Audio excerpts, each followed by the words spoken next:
মারতে মারতে থানার কক্ষে ঢোকানো হচ্ছে ডাকসু নেতাদের। কিল ঘুষি লাথি পড়ে সমান তালে, নামমাত্র ঠেকানোর চেষ্টাও ধরা পড়ে লেন্সে।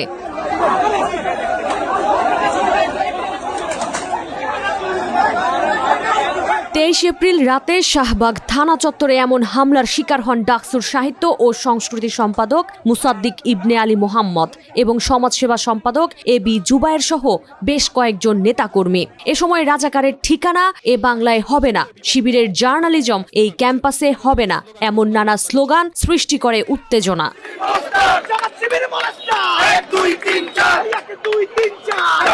শাহবাগ থানা থেকে সেই উত্তেজনা ছড়িয়ে পড়ে পুরো ক্যাম্পাসে। ডাকসু নেতাদের উপর হামলার ঘটনায় ছাত্রদল নেতাদের দায়ী করেন শিবির নেতারা। জড়িতদের চিহ্নিত করে যথাযথ ব্যবস্থা নেওয়ার দাবিও জানিয়েছেন তারা। কিছু কর্মীর করা ফেক ফটোগ্রাফি ভিত্তি করে ঢাকা বিশ্ববিদ্যালয়ের শিক্ষার্থী আব্দুল্লাহ আল মাহমুদকে ছাত্রদলের বিভিন্ন পর্যায়ের সন্ত্রাসীরা তাকে হত্যার হুমকি দিয়েছে। এই ফটোগ্রাফ যখন হয়েছিল তখন এই সাথে সাথে আব্দুল্লাহ মাহমুদ শিক্ষার্থী সেই ফেসবুক পোস্টের মধ্যে ক্লিয়ার করেছে এই পোস্টটা সে দেয়নি, এটা হচ্ছে একটা ফেক পোস্ট। পরবর্তীতে সে তার জীবনের নিরাপত্তার জন্য শাহবাগ থানায় যায়। শাহবাগ থানায় গিয়ে সে জিডি করতে যায়। শাহবাগ থানায় জিডি করতে যখন যায় তার সাথে হল সংসদের এবং ডাকসুর বিভিন্ন পর্যায়ের নেতৃবৃন্দরা তার সাথে উপস্থিত হয়। কিন্তু আমরা দেখতে পেয়েছি যে থানায় আমাদেরকে নিরাপত্তা দেওয়ার কথা, যেই পুলিশ নাগরিকদেরকে নিরাপত্তা দেওয়ার কথা, আজকে সেই পুলিশের সামনে, সেই শাহবাগ থানায় ওসির সামনে, পুলিশের সামনে এই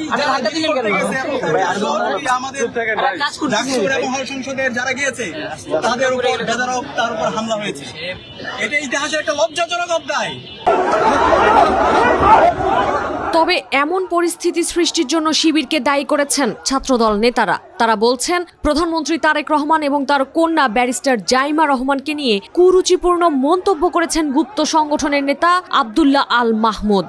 সেই ঘটনার পরিপ্রেক্ষিতে থানায় জিডি করতে যান ছাত্রদলের নেতাকর্মীরা। তবে সেখানে আগে থেকেই উপস্থিত ছিলেন অভিযুক্তরা। মাননীয় প্রধানমন্ত্রী জনাব তারেক রহমান এবং জাইমা রহমানকে নিয়ে যে ধরনের অশ্লীল ফটোগ্রাফ তৈরি করা হয়েছে তার প্রেক্ষাপটে আমাদের সর্বোচ্চ পরিমাণ নিয়ন্ত্রণ ছিল ক্যাম্পাসগুলোতে, বিশেষ করে ঢাকা বিশ্ববিদ্যালয়ে আমরা অত্যন্ত সৌহার্দ্যপূর্ণ পরিবেশে আইনানুগ ব্যবস্থা গ্রহণের জন্য আমাদের ঢাকা বিশ্ববিদ্যালয়ের বিপ্লবী সাধারণ সম্পাদক নাইজুল শিপন তিনি এসএম হলে দীর্ঘক্ষণ অবস্থান করে তিনি যে বিশ্ববিদ্যালয়ের প্রসিডিউর সেটা মেনে তিনি প্রবেশ করার আবেদন করেছেন।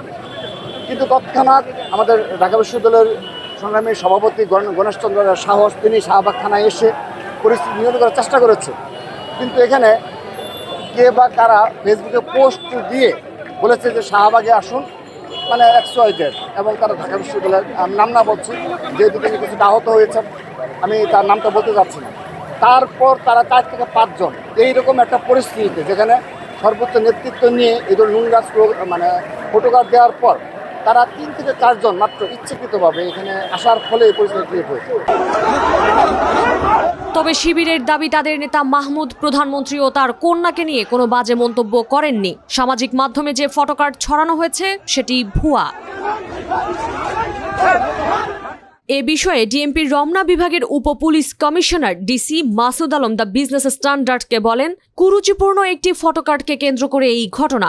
ঢাবির এসএম হলের আব্দুল আল মাহমুদ নামের শিবির নেতার ফেসবুক থেকে সেটি ছড়ানো হয়েছে। ওই শিক্ষার্থী দাবি করছে এটা ফেক।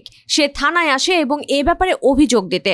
তখন খবর পেয়ে ছাত্রদলের নেতাকর্মীরাও থানায় আসে। এ সময় থানায় তাদের মধ্যে ধস্তাধস্তি হয়। তখন আমরা তাদের সেফ করেছি। পরে এবি জুবায়ের ও মুসাদ্দিক এলে আবারও উত্তেজনা দেখা দেয়। এক পর্যায়ে তাদের হাসপাতালে পাঠানো হয়। পরে ডাকসুর ভিপি ও সাধারণ সম্পাদক এলে ফের উত্তেজনা দেখা দেয়। তখন ছাত্রদলের সভাপতি এলে পরিস্থিতি স্বাভাবিক হয়।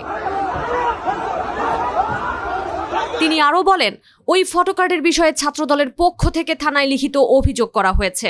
যে শিক্ষার্থীর আইডি থেকে পোস্ট দেয়া হয়েছে তিনি আমাদের হেফাজতে আছেন।